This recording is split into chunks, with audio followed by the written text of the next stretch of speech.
During interrogation, the police informed this man, Thomas Perez Jr., that they had discovered his father lifeless and that he was now laying in the morgue.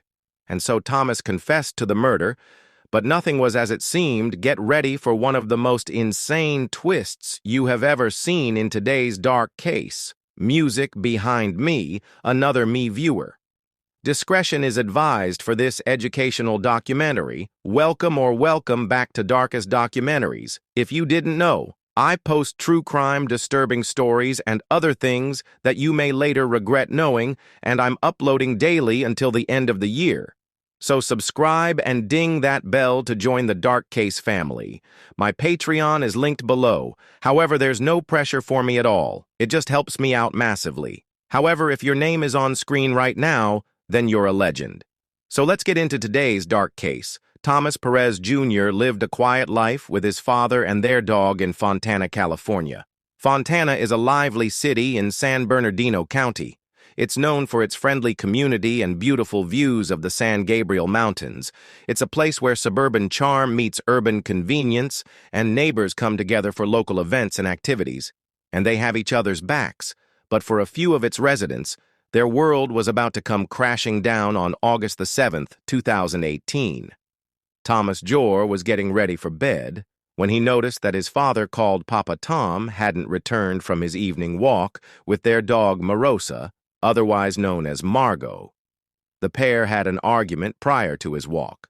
Papa Tom went out to call off and give the two of them some space. It was now nearly 10 p.m., and the streets were quiet, in fact, eerily quiet. Suddenly, Margot came trotting back, but without Papa Tom, her leash dangled from her collar, and she seemed confused. Thomas Jr. felt a pang of worry. His father was advancing in his years, so his concern grew more quickly than it perhaps would initially.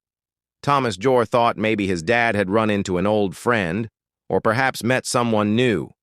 However, Papa Tom didn't speak English fluently, so the chances of him getting stuck chatting to someone were probably pretty slim as minutes turned into hours. The initial concern turned into pure anxiety by the next morning, with no word from his father. Thomas Jr. called the Fontana Police Department to report his father missing. "Hello, this is CS Open here with Fontana Police. We're going to put him in the system right now as a missing person." Later that day, Fontana detectives arrived at their home. "It's really concerning to me that he hasn't been back yet." Thomas Jr. explained the situation. He mentioned the argument he had with his father the previous night, and the police seemed particularly interested in this detail. They latched on to this possible motive, keeping it in their back pocket should some more nefarious evidence come up. Later, officers asked to look around the house soon. They discovered Papa Tom's wallet and phone. Surely he wouldn't have left home without these essential items. But the next finding would turn the investigation on his head. Police found bloodstains. This discovery turned a missing person case into something far more serious. Thomas's anxiety skyrocketed. He felt the growing weight of suspicion, and detectives now took him to the police station for further question. Over the next 17 hours, his world would unfurl around him. He would come to realize what he had done. The police officers found Thomas to seem distracted and unconcerned. This raised more red flags for them immediately. They now moved the conversation into a stark interrogation room, and detectives dropped their first bombshell. They told Thomas his father was no longer alive, and more than that, they accused him of murder did happen. "Thomas, oh God, it did happen. You killed him, and he's dead. I don't have any. See right there? They insisted that there was red bodily fluids all over the house that they shared. It was even on the paws of Papa Tom's dog. Margot, you murdered your dad." "No, I did, no." "Yeah, Daddy's dead because of you." "No, yes, not only that. But poor Morgan here, Margot. Sorry. Margot had a witness it. Why I walked through the blood. Yeah, no, yes, no, yes. Officers pushed Thomas to confess. Thomas repeatedly denied any involvement in what had happened to his father that he hadn't even had a chance to begin grieving for.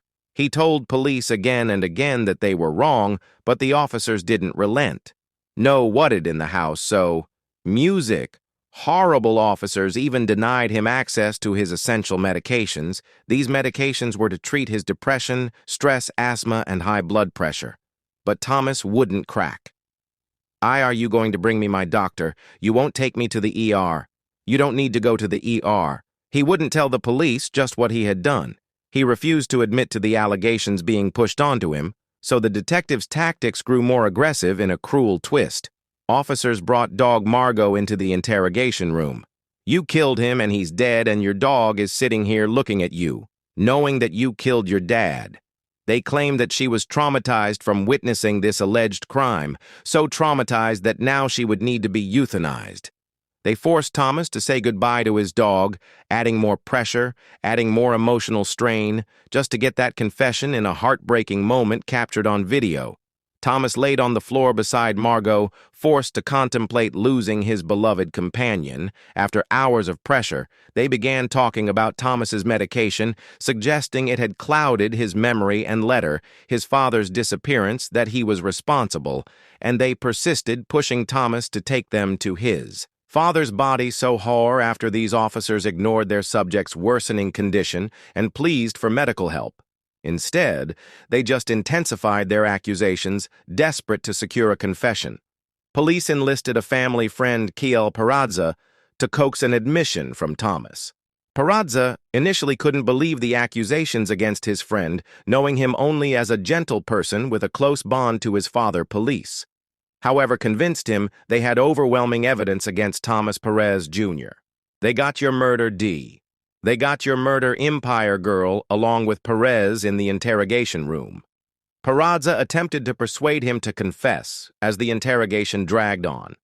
Thomas's mental state deteriorated, rapidly deprived of his medications and bombarded with accusations.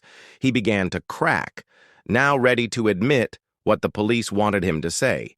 This was a pressure cooker situation, an intense interrogation where police were using every trick in the book, and eventually Thomas confessed to ending his own father. Did you stab him? I didn't think that I did, but if you did, where would you stab them? It might have been the officers. Then left Thomas alone with his thoughts trapped inside the room. It was then that he attempted to end his own time on this earth. He made this attempt using a leather lace from his shoe, but fortunately it snapped and his life was saved. Fontana police escalated their investigation. Thomas's confession meant that the authorities could now search his home, and that is exactly what they did. They tore apart the house in a frantic search for evidence. They slashed furniture, damaged property, and also employed some questionable methods like using a non-official cadaver dog along with a potentially unreliable blood detection chemical. But despite these efforts, no concrete evidence of a crime emerged. But police still had the confession. However, this confession would do little when an unbelievable twist shatters everything we thought we knew about this case. Fontana police contacted Thomas's sister, and she shared the news that their father, Papa Tom, was in fact alive and well. He had simply traveled without notifying Perez, visiting friends, and preparing to catch a flight to Oakland. It seems he just had enough after the argument.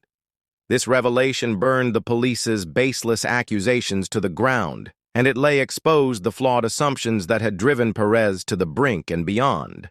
Thomas Jr. was in fact lucky to be alive following their actions absolutely unbelievably.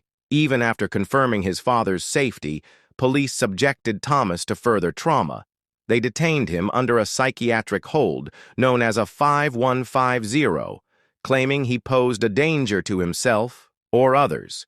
He was forcibly hospitalized, isolated from communication, and you might think that this is fair enough considering his previous attempt on himself.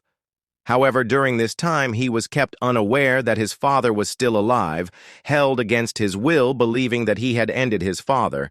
He didn't find out the truth until days later when he was finally released. Carl Perazza, the man that had helped convince Thomas of his alleged crime and who had witnessed a devastation inflicted on Thomas first, and eventually took his friend home to reunite with his father, and Margot the dog, a dog who, thank goodness, had narrowly escaped euthanasia. The emotional toll on Thomas, his father, ran. Peraza was profound. They all now struggled to comprehend and recover from the nightmare inflicted upon them by the Fontana police.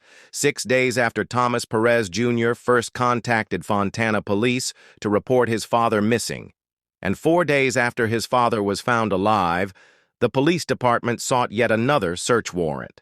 This time, they aimed to place a GPS tracker on Thomas's car, suggesting without evidence that a third party might have been the victim of a homicide.